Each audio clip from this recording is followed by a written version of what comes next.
বাংলাদেশে নির্বাচন আসতেই শুরু হয়েছে এক নতুন নাটক। Popcorn ready? এই আমরা ছিলাম ভাই ভাই। এখন আপনি আমার জান প্রাণ। হ্যাঁ, তোমার জন্য ফুল। ফুল কি ব্যাপার এটা? ওই দেখো, ওরা আমার কথার জুতি ভেঙেছে। কি করলি রে? মজা। দিনের বেলা শান্তি, রাতের বেলা ভোটের বাজার। আজ সবাই বড় দেশ প্রেমিক।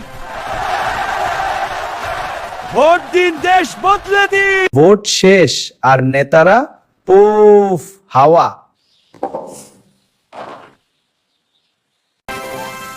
নির্বাচন আসলে নাটক, শেষ হলে খালি প্রতিশ্রুতি।